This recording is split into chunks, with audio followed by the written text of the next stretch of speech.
Muy buenas tardes, estimados televidentes y radioyentes. La mesa redonda vuelve a acercarse a un tema de actualidad nacional, la empresa estatal y la distribución de la riqueza, un asunto que comenzamos a analizar ayer en nuestro programa con el aporte de directivos y representantes de diferentes ministerios de nuestro país que tienen que ver con este importante tema. Y hoy regresamos de nuevo a la mesa redonda después de un amplio foro digital esta mañana en el sitio web Cuba Debate y el sitio de la mesa redonda. Ahora pues nuestros panelistas pues estarán respondiendo a algunas de las muchísimas preguntas, interrogantes, opiniones que ustedes nos han hecho en estas últimas 24 horas. Tengo el placer de que me vuelva a acompañar esta tarde en nuestro panel el compañero Alejandro Gil Fernández, viceministro primero del Ministerio de Finanzas y Precios, la compañera Mara Ramos Lemus, viceministra del Ministerio de Economía y Planificación, María Molina Gutiérrez, viceministra del Ministerio de Trabajo y Seguridad Social, y también está con nosotros la compañera Grisel Tristar Besú, jefa del Grupo de Perfeccionamiento Empresarial de la Comisión Permanente para la Implementación y Desarrollo de los Lineamientos. Con ellos, como ayer, estaremos compartiendo pues opiniones, inquietudes, intereses de nuestra población, y también tendremos pues de primera mano sus comentarios a través de la presencia en nuestro estudio de Aixa Evia González, vicepresidenta primera de la Unión de Periodistas de Cuba, que como siempre en estas mesas de temas nacionales nos acompaña. Así que los invito a que estén con nosotros en este importante seguimiento de la mesa redonda al tema de la empresa estatal socialista y la distribución de la riqueza.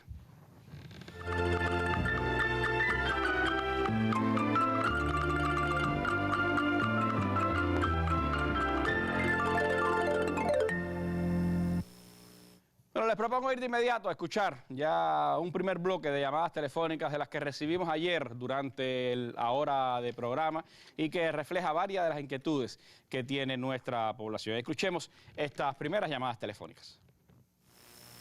Soy Rodríguez, municipio de Jaruco, provincia de Mayabeque. Soy trabajador de la empresa porcina Mayabeque y mi inquietud estriba en que cómo es posible que los trabajadores que están vinculados directo a la producción cobren menos que los trabajadores que no están vinculados directo a la producción. Aimea Costas Morales, del municipio de Jaruco, provincia de Mayabeque. Yo quisiera saber con respecto a este cambio de sistema a la 17, ¿cuál es el valor agregado bruto de los trabajadores indirectos, o sea, los de la empresa y los de su casco de la UEB? Nivaldo Herrera, del municipio de Playa. En el caso de las empresas exportadoras de servicios, ¿por qué le aplican los mismos raseros que una empresa de producción nacional? Cuando el incentivo, la estimulación del Estado, lo que quiere el Estado es precisamente generar ingresos de moneda libremente convertible. Humberto León, soy del Cerro. ¿Hasta qué punto el concepto de ganancia de ingresos, de utilidades, está asociado a los ahorros, al crecimiento de la eficiencia y la productividad, y no al crecimiento de los precios? José Falcón, de Santa Clara. ¿Por qué con la ley 17 los administrativos ganan más que los trabajadores directos de la producción?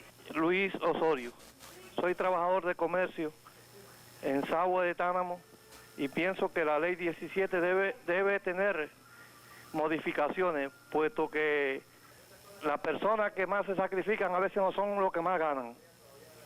Personas que no están vinculadas a los servicios ganan más que los que sudan la camisa. Raciel Perdomo, municipio de Antilla. En el caso de la resolución 17, al igual que las resoluciones anteriores, trae un problema relacionado con que el que está directo a la producción gana menos que el que está en oficina, es decir, que los indirectos. Eso debían cambiarlo, igual que qué culpa tiene un trabajador de una OEB que la empresa tenga pérdida o no cumpla con los indicadores. Bueno, directos o indirectos, si los directivos ganan más que los trabajadores, el valor agregado bruto, cómo se aplica, son algunas de las interrogantes que ustedes nos hicieron llegar a través de las llamadas telefónicas, y esos criterios y otros más coinciden con los que Aixa Evia nos trae en este primer momento del espacio digital en la mesa redonda.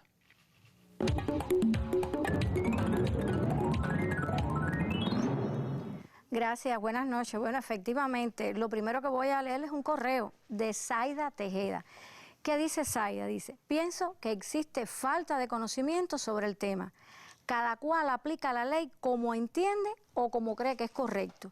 En la empresa de mi esposo, existen muchos problemas al respecto, dice Zaida. Dice que es una empresa de construcción, el contingente Julio Antonio Mella, de aquí de La Habana.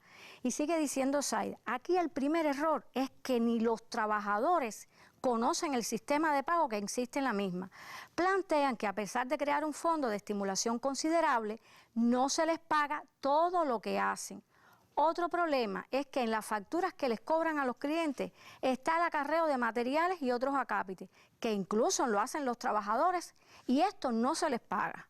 Y dice Zaida, considero que a los trabajadores hay que explicarles en qué consiste el sistema de pago con un lenguaje claro para ellos, ponerle un ejemplo de cómo se calcula y aclararle las dudas que tenga, porque tenemos que estar claros que el trabajo en la construcción es muy duro y si los constructores hacen la producción, ¿por qué no pagarle?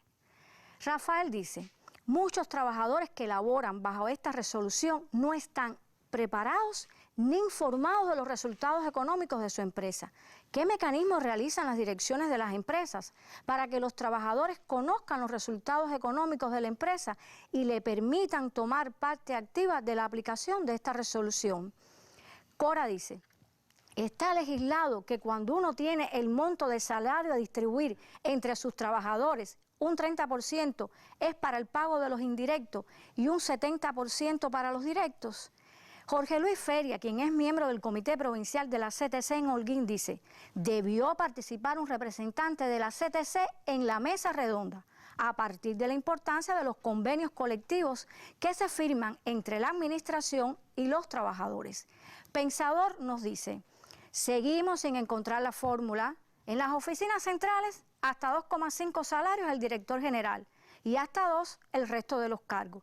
Nadie debe tener límite, ni las oficinas ni la UEB. Si se creó la riqueza y se cumple con el amarre de los coeficientes, entonces, ¿por qué ponerles límite?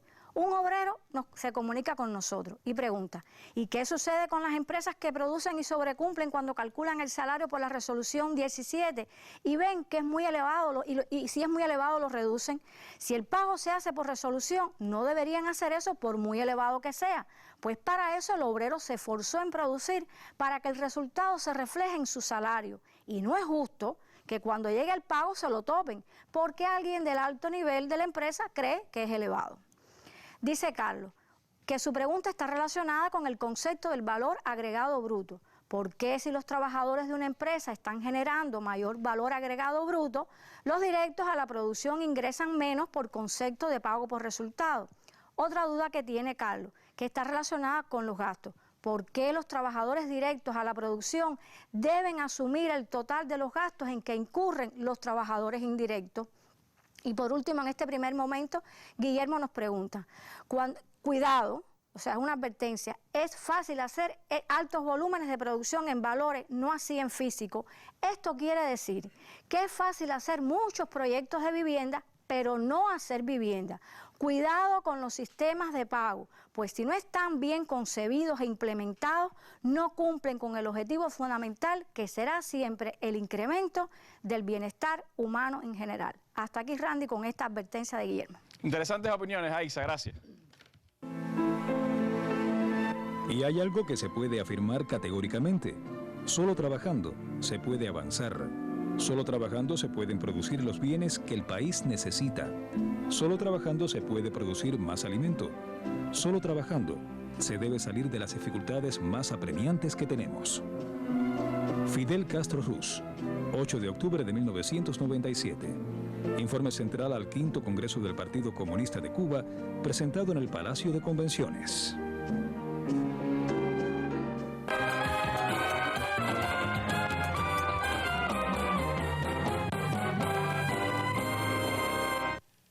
Bueno, numerosas opiniones, interesantes opiniones las que hemos recibido durante las últimas horas. Coincido con el dirigente sindical de Holguín, debía haber estado con nosotros aquí algún compañero de la CTC, lamentablemente no es así. Pero bueno, me gustaría comenzar hablando con la viceministra María precisamente del tema que más atañe a los trabajadores, que es los temas que tienen que ver con el salario. Hay varias preguntas que tienen que ver con el salario, las iría resumiendo quizás en algunos temas, María. Por ejemplo, se habla mucho de la distribución del salario entre trabajadores directos o indirectos. ¿Hay diferencias en esa distribución? ¿Hay por ciento? Porque alguien hablaba de si era un 30% para unos, un 70% para otros. ¿Cómo se hace esa distribución del salario? Buenas tardes, Randy. Bueno, con relación a esto que se refería en algunos de los comentarios, nosotros queremos fijar una idea. La resolución 17 establece que el salario se corresponde con el aporte individual y colectivo de cada trabajador y no preestablece reglas que diferencien los ingresos que reciben directos e indirectos. Como parte de la facultad de aprobar los sistemas de pago, precisamente una de las cuestiones que se tienen que tener en cuenta en el diseño del sistema de pago es cómo se va a distribuir esa riqueza que se crea para destinar al salario. Y se han producido algunas distorsiones en la aplicación de lo que está establecido, como estas, de que se preestablece que para los directos es 1% y para los indirectos es otro. Realmente no es la esencia de la política que hemos definido. Y yo reitero que lo que se define es que el salario, como una expresión de la distribución individual de la riqueza, se parezca al aporte de cada trabajador. Incluso entre las modificaciones que se introducen como parte de esta facultad, a partir de la implementación de la resolución 17, se dio la posibilidad de que los trabajadores pudieran estar abarcados en más de una forma de pago, que era una limitación que teníamos anteriormente.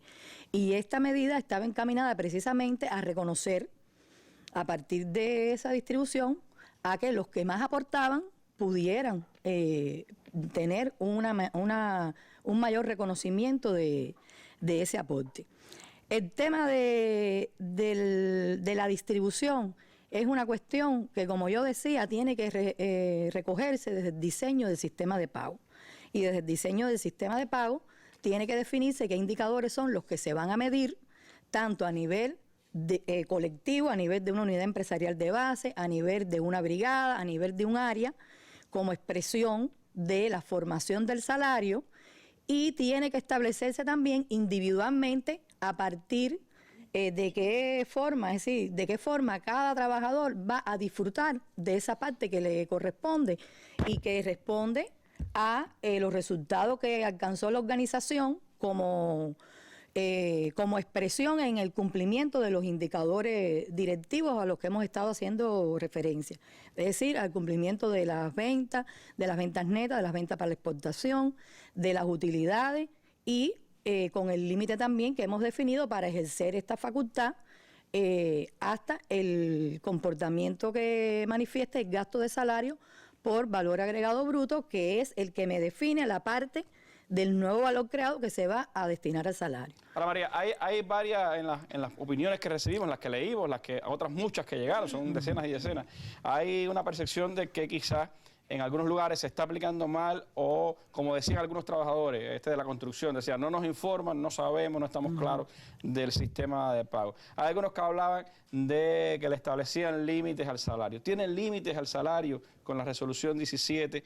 ¿Alguien puede cortar ese salario? Si usted se gana un salario, alguien puede decirle de arriba, usted no va a recibir el salario, va a recibir menos que lo que le toca. ¿Puede existir eso? Ajá. Yo decía, en el diseño del sistema tienen que quedar claros los mecanismos de distribución y la forma en que se va a distribuir el sistema. Este reglamento, este sistema se implementa a partir de un reglamento que se aprueba de conjunto con la organización sindical. Y las reglas que se fijen en ese sistema, que ya se evaluó, que se discutió y que se supone que los trabajadores tengan conocimiento de él, no puede ser violado de manera arbitraria. No puede llegar alguien y en un momento determinado decir, aquí ahora el salario que se forma es muy alto y vamos a distribuir hasta 2 veces. Es decir, no puede ser una decisión que se tome en cada momento de manera arbitraria. Esto es algo que está preestablecido en una aprobación de una autoridad que está facultada para ello y así es como hay que cumplirlo. No puede quedar nada a la subjetividad ni a la decisión de alguien que no está facultado para eso. Lo único que se tiene que corresponder es elevación del salario con elevación de los resultados. Lo que tiene que haber es una correspondencia de lo que el ingreso que el trabajador recibe por concepto de salario con su aporte. Si ganó más, pues porque trabajó más. Porque trabajó más. Y nadie puede venir a decirle que no puede ganar más. Nadie puede venir a decir. Además, son reglas que se establecen y que están en una aprobación. Que lo que sí, nosotros pudiéramos decir que una de las situaciones que en el proceso de implementación de la 17 se han puesto de manifiesto es que estas reglas no han quedado del todo establecidas en los reglamentos de los sistemas o en las aprobaciones de los sistemas. Y cuando esto no se define correctamente, da pie a que llegue alguien y tome una decisión a la que entienda en ese momento. Por eso es muy importante el papel de la organización sindical y de los trabajadores en cada uno de los colectivos. Ahora, hay cierta confusión, noté también, María, en algunos que hablan de que se le puede pagar hasta 3 salarios. Eso no es con el salario, es con la utilidad, con la distribución de la utilidad, ¿es así? Ajá.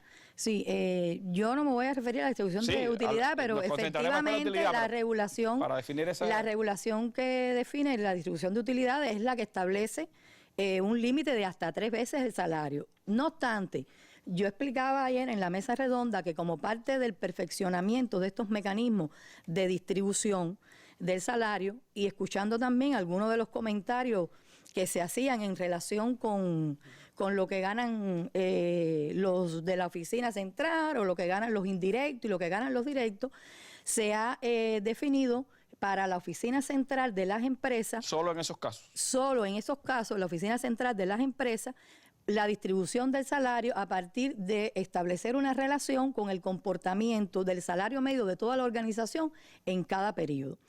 Esta relación es de hasta 2,5 veces para el caso del director general de la empresa y hasta 2 veces para el resto de los cargos. Esto para nada significa que estemos yendo en contra de la definición que hemos hecho de que el salario no tiene límite, ya que este mecanismo que se está aprobando tiene en cuenta el comportamiento del salario en cada momento, el comportamiento real del salario en cada momento. Se va a distribuir todo lo que se forme. Lo que estamos estableciendo es una distribución más equitativa o diríamos más proporcional, estableciendo relaciones que no nos lleven a estos comentarios. Sí, quizás esas opiniones que hay dan una medida de que la gente no está muy satisfecha con que haya personas que ganen mucho más no estando directamente en la producción. Que muchas veces esas son también situaciones que se han dado, que se distribuye mucho más en la oficina central o se distribuye mucho más en determinadas áreas y los trabajadores entonces tienen esta percepción y se realizan estos planteamientos. Por eso esta medida está encaminada de cierta forma a lograr que esta distribución sea más equitativa, pero no es que estemos poniendo un salario, no estamos limitando el salario de la oficina central a 2,5 veces un salario. Es una cuantía que se va a mover en función de cómo se mueva el salario medio en esa organización. Si se forma más salario, se distribuye y el salario medio es más, en esa misma medida, el 2,5 veces será superior. Lo otro que quería en relación con esto plantear es que tampoco significa que todos los cargos de la oficina central van a ganar 2 veces el salario. Hay que establecer también en las regulaciones del sistema de pago cuál es la relación que va a definir la empresa para cada uno de los cargos de esta oficina central. Porque de lo contrario estaríamos también negando el principio de distribución socialista y todo esto que hemos explicado de que el salario es una expresión de la distribución individual de la riqueza. Entonces, esto es otro elemento que hay que tener en cuenta. Esto no significa que mecánicamente multiplicamos 2,5 por el salario medio y ese es el salario del director. Ni significa tampoco que mecánicamente multiplicamos 2 por el salario medio, ese es el salario del resto de los cargos. Hay que establecer determinadas reglas Y lo otro que quería, con relación a eso, plantear es que estos son relaciones de hasta 2,5 y hasta 2, pero que también va a estar asociado que se pueda cumplir con esas relaciones al cumplimiento que tengan los indicadores directivos y el límite en esa organización en cada momento. Mara, eso me lleva a una interrogante y tiene que ver con esto de la distribución del salario, pero tiene que ver incluso desde la génesis, que es el plan de la producción. ¿Cómo está concebida la participación de los trabajadores, la participación de las organizaciones sindicales en todo este proceso? Bueno, Randy, buenas tardes.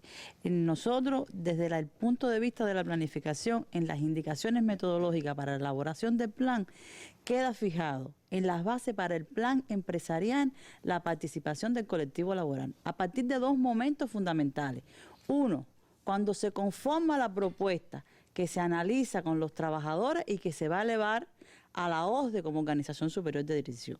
Y existe otro gran momento, que es una vez que ya está aprobado el plan de la economía, se desagrega y se discute nuevamente con los trabajadores como 2 momentos, diríamos, más importantes, donde existen los compromisos, ahí cada trabajador se compromete cuál va a ser su participación, su aporte en el cumplimiento del plan que ha sido aprobado. No obstante, nosotros durante todo el año pasado, en la elaboración del Plan 2015, tuvimos encuentros sistemáticos porque el plan se fue haciendo una aproximación sucesiva desde que se presentó por las ODEs al Ministerio de Economía y que por determinadas condiciones que teníamos desde el punto de vista financiero, hubo que hacer aproximaciones que garantizaran que el plan fuera cumplible para el periodo del 2016. Por lo tanto, nos acompañó durante todo ese proceso de discusión con las organizaciones superiores de dirección y con el sistema empresarial de los organismos globales, del organismo de la Administración Central del Estado, nos acompañó la CTC en cada discusión y nos acompañó también los sindicatos de cada una de las especialidades o de las ramas, defendiendo los intereses de cada organización en específico. No obstante, y apoyándonos en lo que decía María, ahí en la resolución 17, también, y que forma parte del proceso de planificación, en su resuelvo número 3, un acápite en que plantea que la formación de los sistemas por rendimiento parte de la planificación previo acuerdo y conciliado con los sindicatos al nivel correspondiente. Sí, ahí está nuevamente presente la participación de los trabajadores. Y por encima de eso está que también las empresas, con sus órganos colegiados de dirección, que abarca todos los procesos de la dirección y la relación con sus trabajadores. Pero además existen las asambleas de afiliados, que en estas asambleas de afiliados la administración rinde cuenta a sus trabajadores del comportamiento y del cumplimiento de los indicadores y del funcionamiento de la actividad económica financiera a la cual nos están brindando los resultados y qué condiciones tienen hasta el momento. Por lo tanto, en todo este proceso se puede palpar la participación de los trabajadores, ya sea desde el punto de vista de la planificación, desde el punto de vista de la desagregación y el compromiso en la ejecución y el control del plan. Yo pienso que hay un problema de desinformación en la base, en lo que no se le ha dado toda la participación que requiere desde el punto de vista metodológico en el conocimiento de las resoluciones que están establecidas y de las indicaciones que se hacen a nivel de la economía y que lógicamente tiene que llegar a los trabajadores y que considero que debe haber un proceso con mayor fuerza de discusión y de participación de los trabajadores desde el punto de vista de las normativas que están vigentes. Porque esto evidencia que hay cierto desconocimiento a partir de los planteamientos que se están haciendo en este foro que hemos participado en el día de hoy. Eso es muy importante y la preparación de los dirigentes sindicales en estos temas es decisiva para poder representar, por supuesto, las opiniones de los trabajadores, poderlas discutir con todos los argumentos con la administración y ser parte de la dirección colectiva que significa también la empresa, aunque el director es el máximo responsable administrativo de la empresa, por supuesto hay que tomar en cuenta la opinión de los trabajadores, sobre todo para un tema tan importante como este que tiene que ver con el salario de los trabajadores y que tiene que ver también con el plan de la empresa, que en definitiva es el que va al final a decir si usted merece o no por su rendimiento y su trabajo que tenga resultados como los que indica la resolución 17. Ahora, aparte de ese desconocimiento que todavía se nota, Alejandro, está vinculado al término tan llevado y traído que tratamos de explicar lo mejor posible el día de ayer del valor agregado bruto. Sin embargo, hay personas que dicen, bueno, ¿por qué si yo te aporto más, el valor agregado bruto mío como trabajador directo a la producción es el mismo que el que es indirecto a la producción? ¿El valor agregado bruto es algo individual o es de la institución, es de la empresa? ¿Qué definir sobre este tema del valor agregado bruto y su impacto en el salario? Bueno, muy buenas noches, Randy, buenas noches a todos los televidentes, radiovidentes. Y bueno, agradecer una vez más la oportunidad de intercambiar directamente con la población. En realidad, todas las opiniones recibidas demuestran el interés por conocer de estos temas, ¿no? Muy actuales. Y eso nos complace porque además nos ayuda en todo sentido. El valor agregado bruto, tratamos de explicarlo ayer lo más ilustrativo posible, no es individual. O sea, no se calcula un valor agregado bruto por trabajador. Explicábamos ayer que el valor agregado bruto está a nivel de la empresa, a partir del valor de la producción de bienes y servicios, descontando el consumo intermedio, y explicábamos la tipicidad que tiene, que elimina duplicidades. Y decíamos, ratificando, que puede ser calculado a nivel de unidad empresarial de base. Que no solo la empresa, individualmente a nivel de trabajador. El valor agregado bruto se puede calcular a nivel de unidad empresarial de base siempre y cuando existan las condiciones y exista una contabilidad descentralizada a ese nivel de unidad empresarial de base que permita medir las cuentas que conforman después la metodología de cálculo del valor agregado bruto. O sea, es posible, no es a nivel de trabajador, vamos a decir, es una categoría que se calcula a nivel de empresa, pero él puede ser calculado también a nivel de unidad empresarial de base. Muy importante, una opinión que se planteó, y es importante ratificar eso, y es la incidencia que puede tener en el valor agregado bruto los precios. Eso te voy a apuntar. Ahora, habían dos opinioes, me parece muy valiosas sobre ese tema. Muy valiosa y muy oportuna, y además demuestra la capacidad que nuestra población tiene de interpretar todos estos temas. ¿Por qué? Porque como explicamos que el valor agregado bruto tiene en cuenta el valor de la producción de bienes y servicios, es cierto, y ahí se puso de manifiesto en las preguntas, que puede incrementarse el valor agregado bruto no en base a más producción. Puede incrementarse porque la misma producción la estamos vendiendo a un precio superior. Y entonces, en ese escenario, no pudiéramos asegurar que estamos pagando un salario en base a un valor agregado bruto que garantiza un respaldo productivo. Porque puede ser el mismo nivel de producción de bienes y servicios, pero al comercializarla a un precio superior, con los mismos niveles de consumo intermedio, genera una mayor masa de valor agregado bruto y, por lo tanto, genera un mayor salario. Por lo tanto, eso no se puede resolver macroeconómicamente en una metodología. Eso es un trabajo que le corresponde a la empresa. O sea, nosotros no podemos en la fórmula descontar qué parte de ese valor agregado bruto se genera por una inflación de precios, e incluso puede ser que el crecimiento de precios sea coherente, porque se pueden incrementar determinados precios porque han incrementado los costos de los insumos. El problema es que se incrementen los precios con niveles de costo de insumo que incluso pueden hasta bajar. Que puede pasar, por ejemplo, un caso este año, que las empresas van a tener un menor costo, por ejemplo, por el uso del combustible, y no usen, o sea, mantengan las fichas de costo igual que el año pasado, y por lo tanto estén recibiendo un mayor ingreso porque mantienen los precios o elevan los precios. Y entonces por ahí tienen una mayor masa monetaria que pueden repartir sin que haya una mayor producción real. Es exactamente así, o sea, puede haber reducciones de costos que estén asociadas a eficiencia. Bien, usted trabaja más eficientemente, utiliza mejor la rotación de inventario y puede generar mayor valor agregado bruto porque su consumo intermedio lo utilizó, sus insumos lo utilizó de manera más eficiente. Hay reducciones de costos que están asociadas a decisiones centrales del país, como bien explica. O sea, se han tomado medidas y se ha ido ajustando el precio del combustible al sector empresarial y presupuestado en función de los costos internacionales. En consecuencia con ello se han venido ajustando las tarifas de electricidad, las tarifas de transportación de carga, y todos esos son insumos y servicios que forman parte del consumo intermedio. Por lo tanto, si el consumo intermedio se va reduciendo por decisiones centrales, eso debe tener un efecto en los precios. Pues de lo contrario, ahí se va a generar una masa de valor agregado bruto que no está asociada realmente a un incremento productivo. O incluso puede que ese consumo intermedio se mantenga con reducción y que aún así se incrementa en precio, que es un fenómeno que estamos viendo que puede suceder en la economía a partir de determinados fenómenos que se dan en la economía, de escasez, de producciones monopólicas en algunos sectores, o sea, falta de competitividad, y eso está presente y por lo tanto hay que llamar la atención sobre eso. Tiene mucha razón. Y eso puede ser además un elemento inflacionario. Es totalmente inflacionario.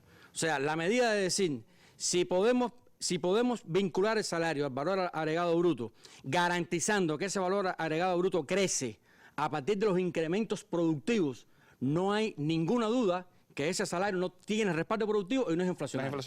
Pero si el incremento del valor agregado bruto se da por otra causa, que puede ser especulación, que puede ser incremento de precios sin una base real, entonces no podríamos afirmar macroeconómicamente que ese salario tiene respaldo productivo y se pudieran generar procesos inflacionarios. Y por eso decimos que hay que verlo a nivel de empresa. O sea, la dirección de la empresa, la parte económica de la empresa tiene que velar por eso, porque nos involucra a todos. O sea, un fenómeno inflacionario afecta a la sociedad, porque genera incrementos de precios que destruyen, decíamos ayer, la capacidad de compra del salario. Entonces, eso es un tema que hay que atender.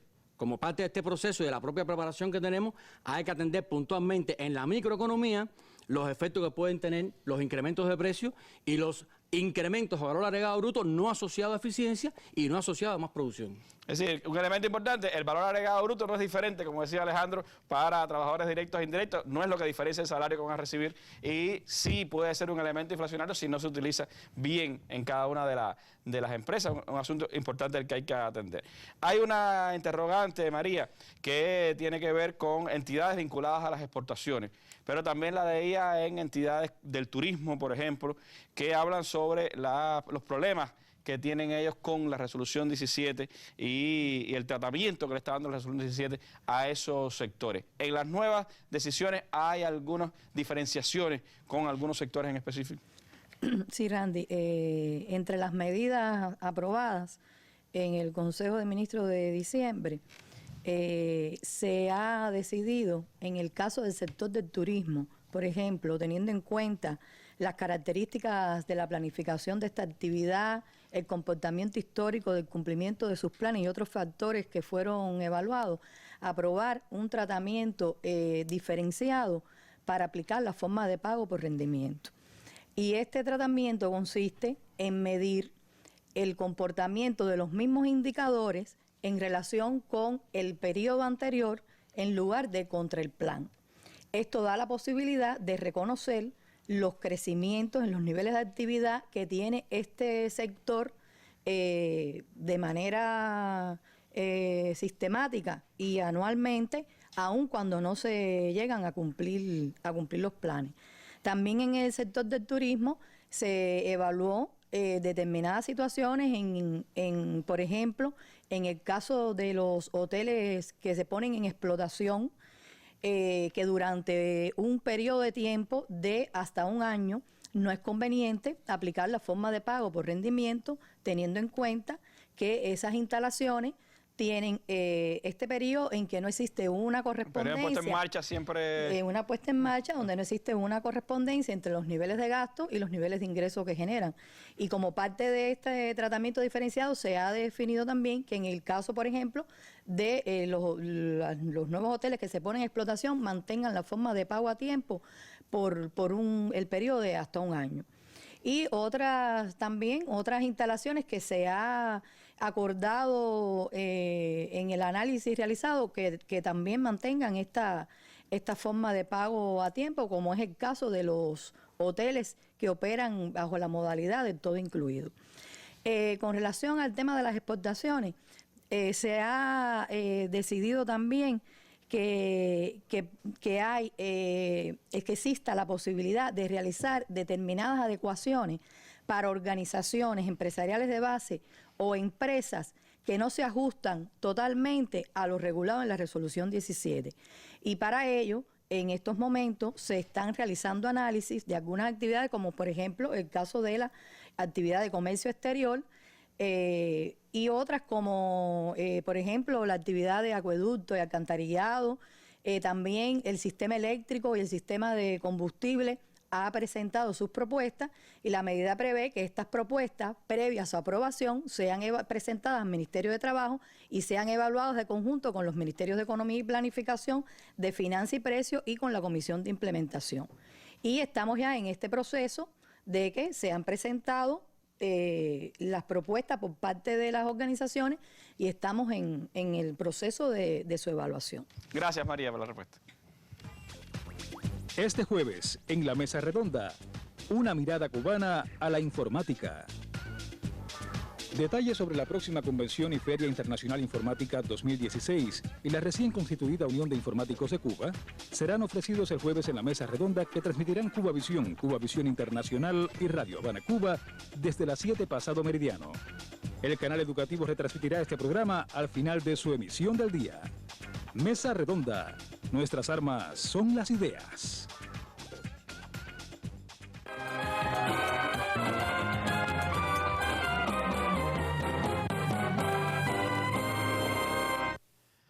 Bueno, les propongo escuchar ahora otras opiniones que ustedes nos hicieron llegar ayer a través de las llamadas telefónicas. Tenemos con nosotros, sé que hay un trabajo ya clara, pero no nos da tiempo realmente para ponerlo ahora al aire, quizás un poquito más adelante. Vamos a las llamadas telefónicas que tenemos ahora de las que ustedes nos hicieron en el día de ayer y después estaremos escuchando con Aixa Evia también otras opiniones que a través de la vía digital han llegado hasta nosotros. Segundo momento de llamadas telefónicas en la Mesa Redonda. Fidelto Echevarría Bermúdez, del municipio de Santa Clara, de la provincia de Villa Clara. ¿Por qué razón en las empresas se demoran tanto en el pago por el resultado del año anterior? Hay que tener en cuenta que para este año, a partir del mes de julio, hay que pagar los impuestos sobre los ingresos personales y eso acarrearía sobre ese ingreso que vamos a tener por el resultado del año anterior. Coralia Fernández, de Sagua La Grande. ¿Qué condiciones hay que tener para pagar la utilidad al cierre del año en las empresas? Rolando Rodríguez, Empresa Agropecuaria La Cuba, municipio de Baraguá. Nosotros estamos insertados en la resolución 17. Ya finalizamos el año. De la riqueza obtenida, ¿cuándo y cómo se reparte el mes 13? O sea, de la ganancia, lo del año. Bueno, esas son algunas llamadas que recibimos en el día de ayer. El tema de las utilidades fue uno de los temas más debatidos también en el foro digital que tuvo lugar esta mañana en Cuba Debate. Aixa Evia nos tiene otros detalles de los comentarios de ustedes a través de la vía digital.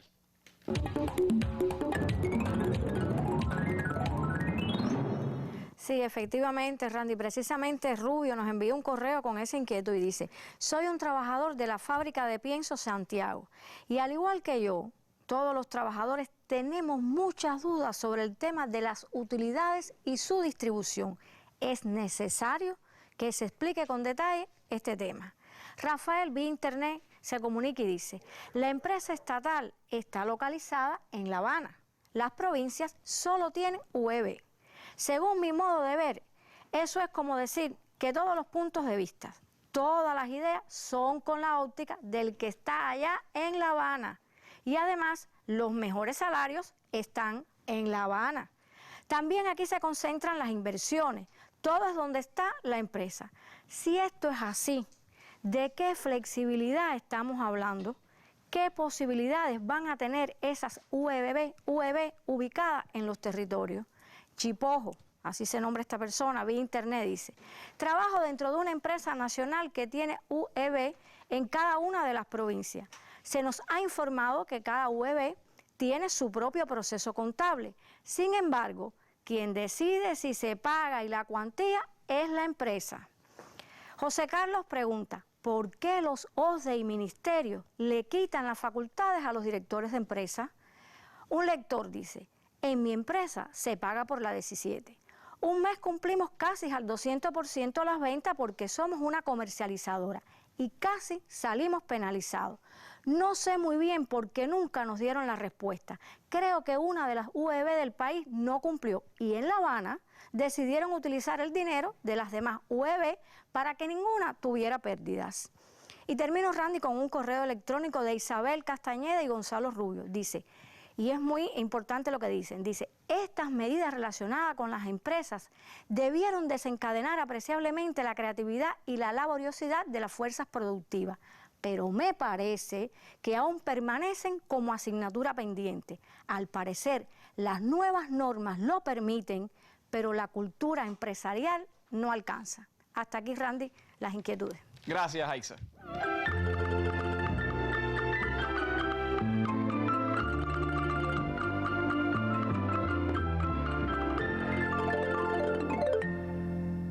Bueno, como ven, temas diversos y temas todos muy interesantes. Trataremos en estos minutos que nos quedan de acercarnos a varios de ellos. Comenzaría, Alejandro, por el tema de las utilidades. Pregunta sobre cómo se pueden repartir las utilidades, qué requisitos hay que cumplir para repartir las utilidades y cuándo se reparten esas utilidades, cómo se decide ese reparto.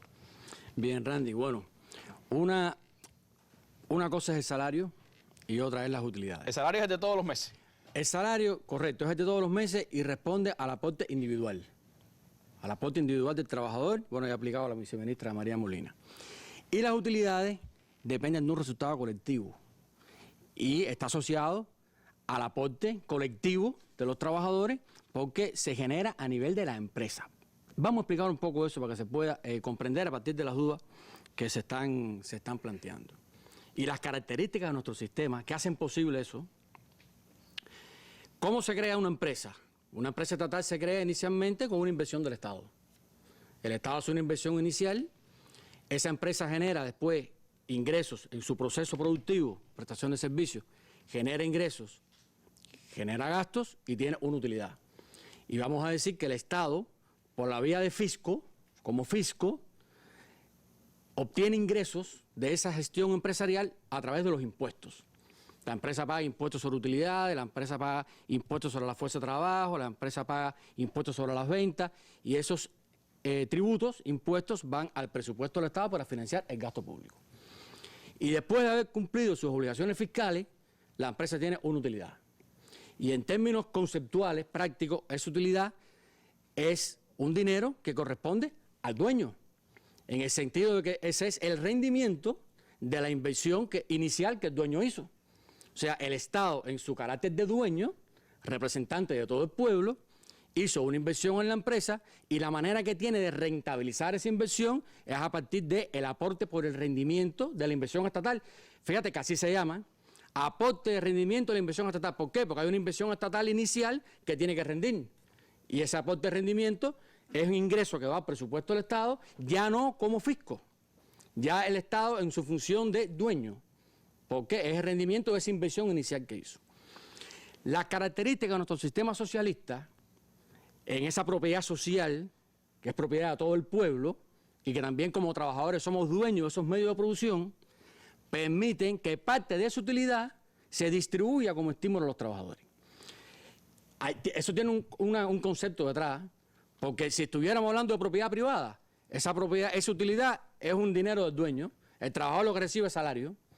Aquí estamos hablando de que el trabajador es a su vez dueño de los medios de producción, es una característica de nuestro socialismo, y por lo tanto de esa utilidad el Estado en su función de dueño ha dicho el 50% de la utilidad se mantiene en la empresa y el otro 50% de la utilidad va como aporte, rendimiento y inversión estatal. O sea, el Estado no extrae el 100%, el Estado extrae el 50% como ingreso para financiar gasto público junto con los impuestos, que los extrajo en su condición de fisco.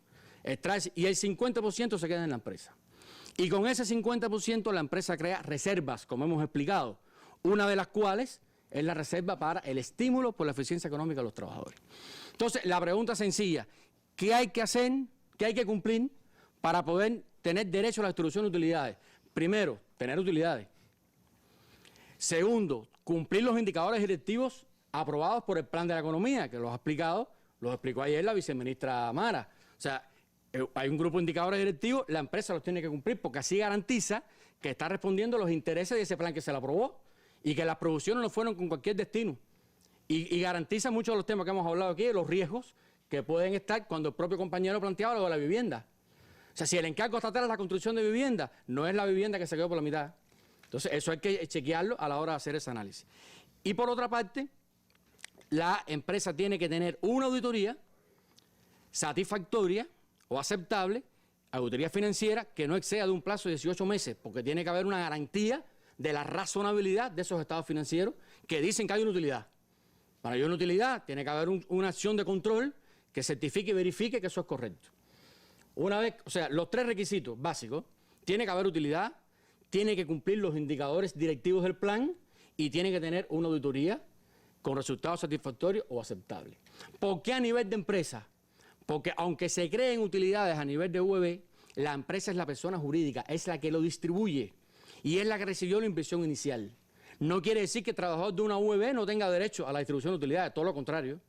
Lo que no puede es segmentar la distribución de utilidades a cada UEB. La UEB puede tener utilidad, pero la utilidad que se distribuye después que se consolida el estado financiero y se paga el impuesto, fíjate que el impuesto sobre utilidades no se paga a nivel de UEB, el impuesto sobre utilidades se tributa a nivel de empresa.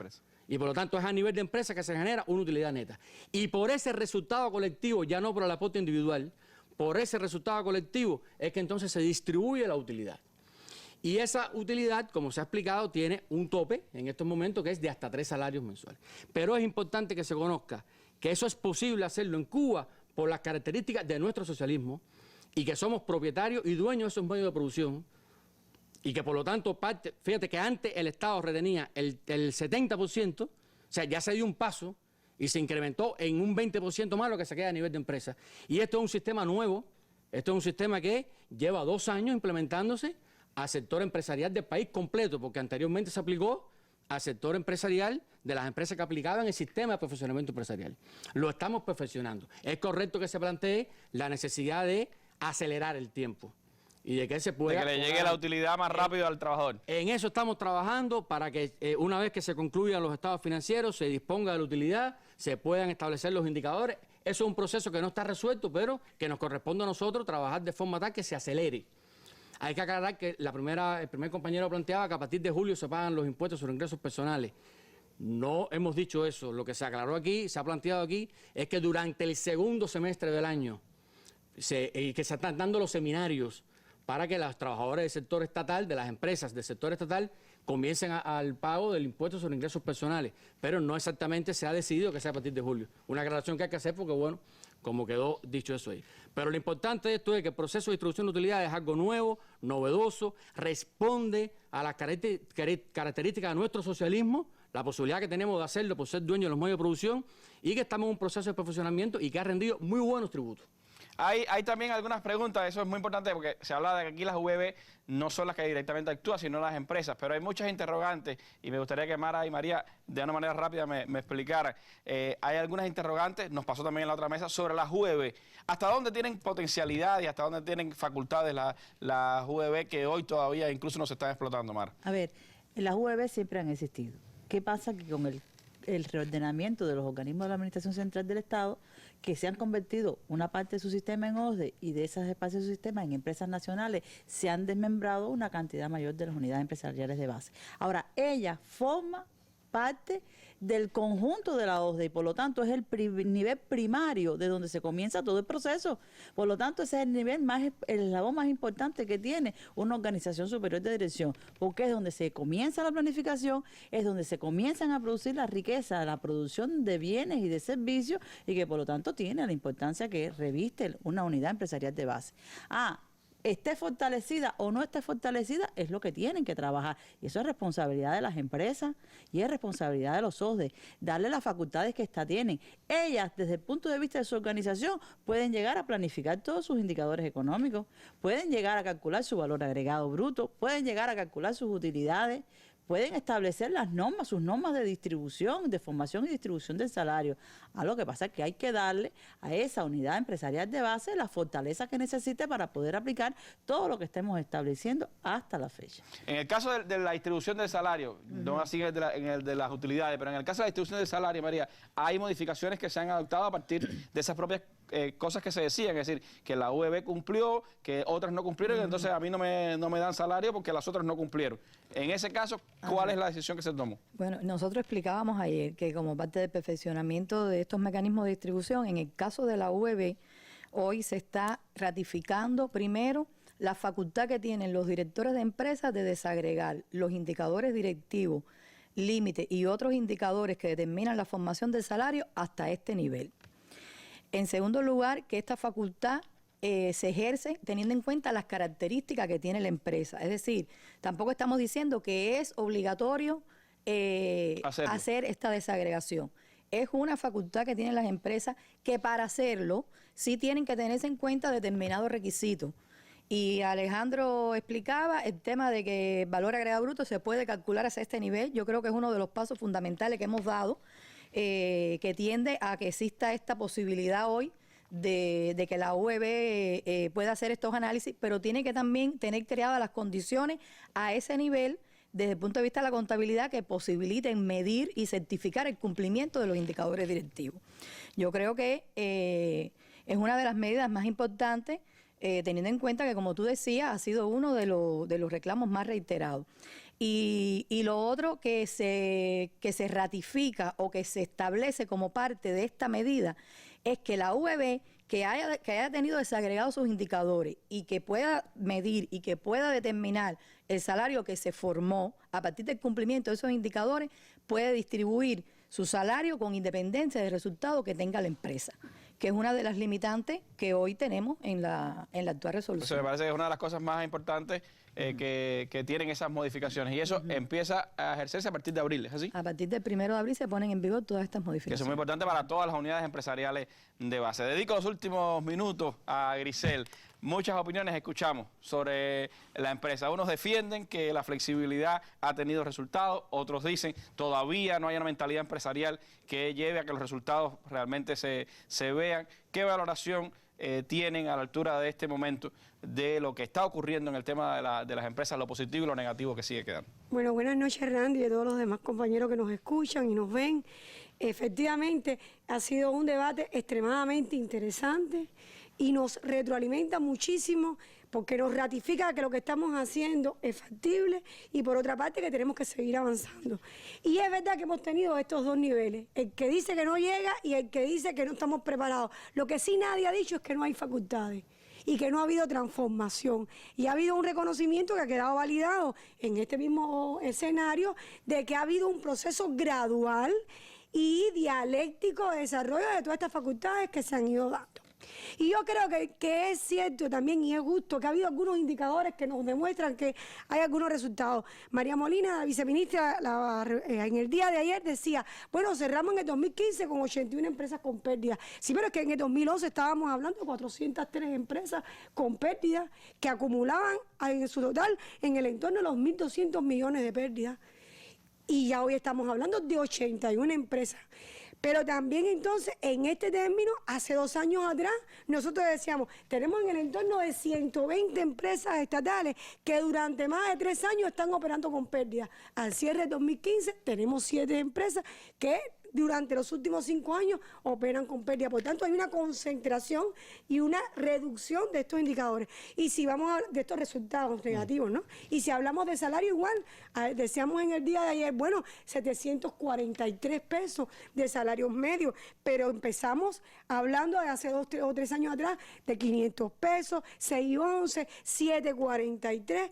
Pero en el primer corte evaluativo que hicimos en el año 2014 de la aplicación de la resolución 17, el 8% de las empresas solamente tenían un salario medio superior a 1.000 pesos. Y hoy estamos hablando al cierre del 2015 que ya el 22% de las empresas en Cuba ya tienen un salario medio mayor de 1.000 pesos. Por tanto, también hay una transformación en las diferentes estructuras salariales que se va teniendo como parte de la riqueza que se va creando en el sistema empresarial. Pero mira, nada de esto es para complacernos. Lo que hemos evidenciado y hemos explicado es que ha habido un proceso de desarrollo, pero evidentemente todos los que nos han escrito y hemos compartido nos están demostrando que hay que seguir avanzando. Y yo creo que hay un elemento muy importante, Randy, y es reconocer que el 2015 fue el primer año donde convergieron todas estas medidas. Fíjense después del Congreso del Partido, la ley tributaria, la ley de contratación, o sea, las normativas de la contratación, el nuevo Código de Trabajo, la descentralización de facultades. las nuevas relaciones financieras, la depreciación que se queda a nivel de la empresa, la distribución de la riqueza por salario y por distribución de utilidades. O sea, hay un grupo grande de medidas que paulatinamente, año tras año, se han ido aprobando, pero el primer año donde convergieron todas esas medidas fue el 2015. Estamos en el tercer mes del segundo año. Y eso tiene una cuota de tiempo, de preparación, de entrenamiento, de comprenderlo y de explicarlo bien. Y eso también lo decíamos en el día de ayer. Yo creo, Randy, que la valoración tiene que andar en el camino de seguir trabajando, de seguir aprendiendo y conociendo las facultades que tenemos a nivel de empresarial, de que el acto de descentralizar de facultades le tocan a las mujeres y los hombres que dirigen el sistema empresarial, que hay facultades que atraviesan transversalmente a la empresa y hay otras que se desarrollan a nivel de unidad empresarial de base, y eso aquí en este análisis en el día de hoy ha quedado claro. Por ejemplo, la función de planificación empresarial. ¿Quién aprueba y quién emite el plan empresarial a nivel de una ODE? El Ministerio de Economía, el Ministro de Economía por resolución año tras año. Sin embargo, a nivel de empresa es el presidente de la ODE, y a nivel de unidad empresarial de base es el director de la empresa. Y también eso se parece a las características de cada empresa. Hay UEB que sí ameritan tener cuenta bancaria porque están en todo el territorio nacional, que pueden firmar contratos los directivos de esa unidad empresarial de base, y hay empresas que geográficamente están muy concentradas y no se justifica este tipo de descentralización. Por tanto, que hay que seguir estudiando las facultades y seguirlas aplicando en la misma medida que vayamos avanzando. Y yo también, que hay un elemento importante, y con esto cierro la idea, hay que evaluar también a nivel de empresarial, a nivel de empresa, OSDE y UEB, los resultados que estamos aplicando.